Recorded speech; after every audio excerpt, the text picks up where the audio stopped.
Պարզ է, որ ամենագլխավոր առանձնահատկությունը նա էր, որ սա նոր իշխանության ղեկավարի, Հայաստանի նոր իշխանության ղեկավարի Նիկոլ Փաշինյանի ըստ էության պաշտոնական դեբյուտն էր բանում Արցախի հիմնահարցի շուրջ բանակցություններում, որովհետև գիտեք, որ թեպետ մինչև այդ մի քանի հանդիպումներ, ինչպես ինքն է բնորոշել այդ խոսակցությունները մի քանի տեղ եղել են եւ կարճ եւ բավականին երկար, բայց այնուամենայնիվ դրանց չէր տրվում որևէ պաշտոնական կարգավիճակ։ Հիմա դա առաջի իր, այսպես ասեմ, պաշտոնական հանդիպումն էր այս կարևորագույն հիմնահարցի շուրջ եւ դա դեբյուտ էր եւ ես կարծում եմ շատ-շատերի համար, ես նկատի ունեմ միջազգային հիմնական դերակատարների համար, կարծում եմ շատ հետաքրքիր էր, թե ի վերջո ինչ վարքագիծ է դրսևորում Հայաստանի այսօրվա ղեկավարը եւ ի վերջո ինչ տակտիկա է ընտրում, ինչ մեթոդոլոգիա է ընտրում բանակցային գործընթացներում, որովհետև բանակցությունները դա ինքն իրենով բավականին նուրբ արվեստ է, որին պետք է կարողանալ տիրապետել եւ այստեղ նաեւ շատ կարեւոր է, թե արդյոք փորձի ակնհայտ պակասը, պատմություն ամենայն դեպս չուներ, ի վերջո մի մոռացեք, որ Իլհամ Ալիևը 2003 թվականից է մասնակցում նման գործընթացներում եւ արդեն ունի փորձ բանակցելու թե Ռոբերտ Քոչարյանի, թե Սերժ Սարգսյանի հետ եւ այս առումով ես կարծում եմ ստարտային որոշակի գոնե առավելություններ պետք է ունենար։ Այս առումով իհարկե շատ կարեւոր հանդիպում էր եւ դրանով է պայմանավորված, որ բավականին լուրջ հետաքրքրություն կար ոչ միայն մեզ մոտ Հայաստանում, նաեւ համոզված եմ Ադրբեջանում եւ միջազգային հանրության մոտ։ Չեմ կարծում, որ բայց ամեն դեպքում չեմ կարծում, որ որևէ մեկի մոտ այս նշած թիրախների մոտ, թիրախային խմբերի մոտ, այսպես այս բառը օգտագործեմ, կար իլյուզիաներ, որ այս հանդիպումը ինչ որ մի արդյունք է տալու,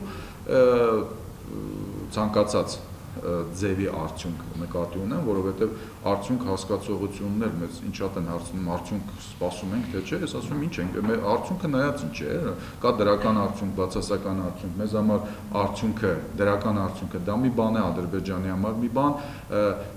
դիտորդների համար մի այլ բան։ Այս առումով ես չեմ կարծում, որ կար իլյուզիաներ եւ կարծում եմ, որ իրականում այն ինչ որ ստացվեց ի վերջո դա մաքսիմումներ, ինչ որ բոլորը իրական, պրագմատիկ քաղաքական գործիչները, պրագմատիկ վերլուծաբանները սպասում էին, այսինքն դա կլինի ավելի շատ զուտ հետախուզական ես կբնորոշեի այս հանդիպումը զուտ հետախուզական, որովհետև տեսեք դրա մասին ես մի փոքր իմ ակնարկեցի, յուրաքանչյուր կողմ այս բանակցությունների, իսկ դա ոչ միայն Հայաստանն է եւ Ադրբեջանն է, այլ նաեւ միջազգային այդ դիտորդական, միջնորդական այդ խումբն է եւ նրանց ետևում կանգնած գյուղաքաղաքական կենտրոնները ունեին իրենց սեփական քաղաքական օրակարգը։ Պարզ է, որ Ադրբեջանը եկել էր իր սովորական օրակարգով, բացի այսպես հետախուզություն անելուց տեսնել, փորձել, ռուսները ասում են «Պապրոբովեց на зуб», ինչ է նշանակում Նիկոլ Փաշինյանը կոնկրետ բանակցային գործընթացում, բացի դրանից եկել էին իրենց հին օրակարգով, ըստ էության դա փաստացի այդ խաղաղություն տարածքների դիմաց բանաձևն է, որը որ իհարկե ինչ որ չափով բխում է հենց մադրիդյան սկզբունքներից, չէ։ Փաշինյանը գնացել էր իր օրակարգով, որի մասին ինքը հայտարարել էր համատեղ Արցախի եւ Հայաստանի Անվտանգության խորհրդի համատեղ նիստերում եւ բազմաթիվ անգամ հայտարարել էր, որ իր օրակարգով է գնում այդ 3 հիմնականում բաներով, կետերով, ֆորմատի վերականգնում, այդպես է նոթագրվում, պարզաբանումներ 3 սկզբունքների եւ 6 տարերի շուրջ եւ այդ այսպես ասած այն խաղաղության պատրաստելու այդ բանը կետը, այսինքն փորձել դրա մասին էլ խոսել, ինքը իր օրակարգով էր գնացել, միջազգային դիտորդները, միջազգային ինչ եմ ասում դիտորդները, միջազգային այդ համանախագահողները 3 իրենք իրենց օրակարգ ունեին, ես կարծում եմ իրենց գլխավոր խնդիրը այն էր, որպեսզի վերականգնվի բանակցությունների պաշտոնական կարգավիճակը եւ ինչ որ մի ընդհանուր բանի հասնել։ Եվ գիտեք, այս տեսակետից ես կարծում եմ այն, ինչ մենք տեսանք համանախագահողների այդ պաշտոնական վերջնական հաղորդման մեջ, դա մաքսիմում ընդհանուրն էր, ինչ որ հնարավոր էր այդ հանդիպումից գտնել, այսինքն այն ինչի շուրջ իրենք գոնե առերևույթ համաձայնվել էին Փաշինյանը եւ Ալիևը, այսինքն այնտեղ տեսնում եք ինչ որ հումանիտար բնույթի հարցերի շուրջ է հիմնականում, մնացածը ես կանվանեի, որ ընդհանուր հերթապահ ինչ որ բաներ էր, հայտարարություններ հանդիպեցին, խոսեցին, պայմանավորվեցին շարունակել, Դուշանբեի շուրջ, այսպես ասեմ, Դուշանբեի խոսակցության կամ ինչպես ոմանք ասում են կամ պաշտոնապես պայմանավորվածությունների շուրջ պայմանավորվեցին, որպեսզի շարունակեն, բայց ընդհանուր առմամբ ըստ էության համանախագահողներին պետք է ընդհանրապես դրական նոտկեր տալ այդ փաստաթղթում, իրանք ֆիքսեցին, արձանագրեցին այն, ինչի շուրջ եղել է, այո, համաձայն եմ այդ ֆրազան երկուսի կողմից, մնացած հարցերում, որքանով կարելի է հիմա ենթադրել, եւ այդ պահին էլ ճիշտ ասած կարելի է ենթադրել, եղել է ներժողական, այսինքն դիրքորոշումներ, այսինքն այս առումով կարծում եմ կողմերը որևէ մի միլիմետրով իրար չեն մոտեցել, այսինքն հայկական օրակարգը, որի մասին Փաշինյանն հետո ասեց, լայվով, որ ասեց ես այդ հարցերը բարձրացրել եմ, որի մասին ասել եմ, այլ հարց է, որ չի ընդունվել։ Սպասվում է, որ չի ընդունվել, բնական է, որ չի ընդունվել, բնականաբար չի ընդունվել նաև Ալիևյան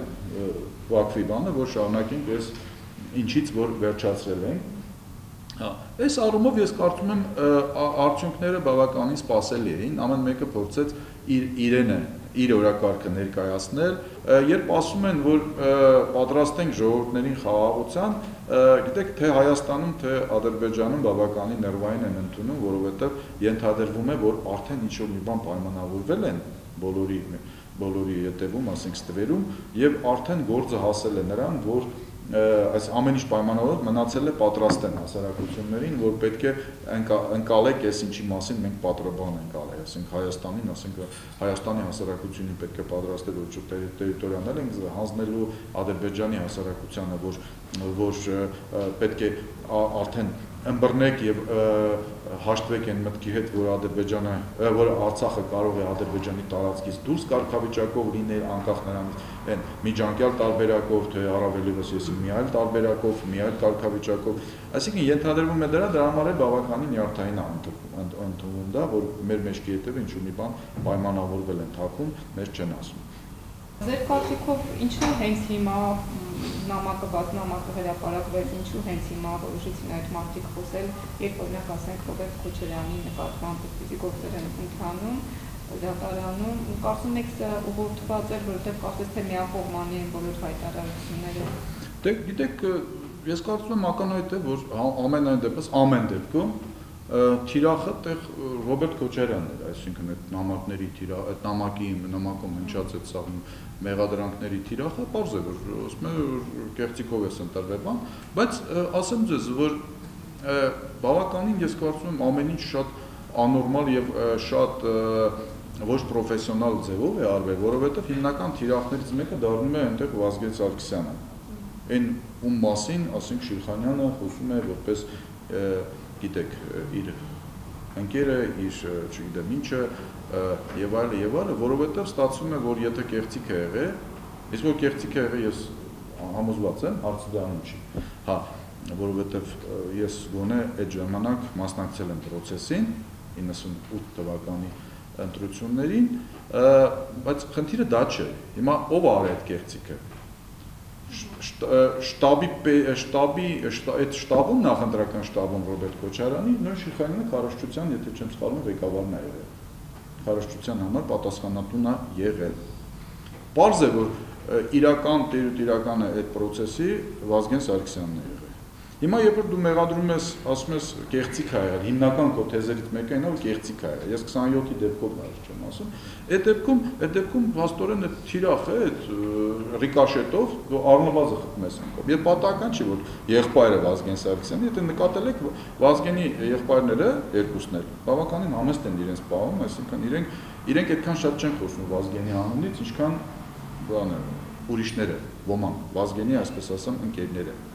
ճակերտներում կամ առանց ճակերտների, հա, այդ ընկերները։ Այս տեսակետից ես կարծում եմ, հա, թիրախը հասկանալի է, որ հիմա նորից նույն ուղղությամբ էր, հիմնական թիրախը Ռոբերտն էր Քոչարյան, բայց ես կարծում եմ շատ հարցեր առաջացան, եւ եթե հիշում եք Արամ Սարգսյանի հարցազրույցը, Արամ Սարգսյանը ես կարծում եմ շատ ավելի կոշտ բնորոշումներ տվեց, կարծում եմ, նամակի հեղինակին, քան նամակի թիրախին տվյալ դեպքում, եթե հիշում եք, ինքը ասում էր պետք չէ ինտրիգները, բանն այսինքն, ես դա հասկանում եմ։ Այս մեկ։ Երկրորդը, ինչ վերաբերում է հոկտեմբերի 27-ի հետ կապված, գիտեք, գոնե ինձ համար, որը այդ ժամանակ այդ ամեն ինչը տեսել է եւ ներսից, դրսից, կողքից եւ այլը, տարբեր կարգավիճակներում նոր բան չկար ասեմ ձեզ։ Այն ժամանակ միշտ այդ սաղ այդ վերսիաները, այդ սաղ վարկածները կար։ Հիմա նոր սերունդի համար, այն մարդկանց համար, ովքեր նոր են զբաղվում այս հարցերով, հետաքրքիր էր, ես դա անեմ անում։ Այն ժամանակ այդ ամեն ինչը մեր ինչ որ տեղ կյանքն էր, ամեն օրվա մեր ինֆորմացիան էր, ամեն օրվա դրա հետ առնչվում էինք եւ այլը եւ այլը։ Այս տեսակետից ես օրինակ բան եմ ինձ համար գոնե շատ մեծ սենսացիաներ բաներ այդ առումով չկային։ Ինչ վերաբերում է կոնկրետ Շիրխանյանին, գիտեք, Շիրխանյանը բավականին ոչ միանշանակ, ասենց մեղմ ասեմ, ֆիգուր է, որովհետև ինքը իր անունը միշտ կապված է լինում ինչ որ ինտրիգների հետ, զարմանալի կերպով, ասենց ասեմ, ու միշտ 90-ականներից սկսած եւ այլն եւ նույնիսկ վերջերս հա ինչ որ չհասկացա այդ հիշում եք ինչ-որ այդ Պերևարուտի մասին էր խոսքը, հա էլի նույնիսկ այդտեղ հայտնվավ ինքը։ Հա, այս տեսակետից եթե դուք նայեք թեկուս 90-ականների մամուլը, այն ժամանակվա մամուլը, այնտեղ է շատ տակիր բաներ այդ առումով կլինի։ Ես ընդհանրապես միշտ ասել եմ, որ Ռոբերտ Քոչարյանի պարագայում կարծում եմ մարտի 1-ով գործ բացելը, դա ամենաբարդ սխեման է, որովհետև ես մի բան ասեմ ձեզ, իմ կարծիքով, տեսեք, հեղափոխությունը արվել է ինչ կարգախոսներով, որ բան անում, չէ, թալանածը վերականգնվի եւ այլը, տարբեր թվեր էր ասվում, 4 միլիարդ, 5 միլիարդ, չգիտեմ, քանի միլիարդ փող է տարել, ասենք, բանն, երկրորդ նախագահան, չգիտեմ, չէ, կոնկրետ պերսոնալ։ Այսինքն իմ կարծիքով շատ ավելի տրամաբանական հեշտ կլինի, եթե այդ ինչ որ հիմա Սիլվա այդ Համբարձումյանով սկսվեց, դրանով սկսվեր։ Դա իմ կարծիքով ավելի հեշտ կլիներ բան անել, որովհետև հենց դու սարքում ես մարտի 1 կամ չգիտեմ վաղ մեսօրը չգիտեմ հոկտեմբերի 27 կամ ինչ բան, դա միանգամից ակամա թե ակամա քաղաքականացվում է։ Իսկ եթե դա տնտեսական բնույթի գործ է, այսինքն այն ինչի մասին ամբողջ հանրապետությունը սիրում էր խոսալ, չէ, 4 միլիարդ, չգիտեմ ինչ, տարան, թալանին եւ այլն, դա ես կարծում եմ շատ ավելի հեշտ կլիներ մարսել, որովհետեւ գիտեք, եթե դու այդ 4 միլիարդից թեկուզ 1 միլիոնն ես գտնում, դա արդեն հիմք է տանելու, փակելու, տենց ասեմ։ Այդ Միացյալ Նահանգներում են բանի անցյալ դարի 20-ական թվականներին Ալ Կապոնեին չէին կարող բռնեին բաների համար, ոչ մի բանի համար, գանգստերության համար, մարզպանել, չգիտեմ, ռեկետներ բանին, իրան ինչի համար բռնեցին։ Հարկերի չվճարման համար տարան։ Ես դրա համար եմ ասում։ Մարտի 1-ը ինքը բարդ, իմ կարծիքով շատ բարդ խնդիր է։ Ամեն ինչով, որովհետև ինքը ճշմարիտ է, թե ոչ ճշմարիտ քաղաքականացվում է միանգամից։ Ուզես չուզես։ Հակառակորդ, այս առումով, օրինակ, երբ որ Քոչարյանի թիմը քաղաքականացնում է process-ը, դա ակնհայտ է, որ պաշտպանության գիծը դա էլ պետք է լիներ։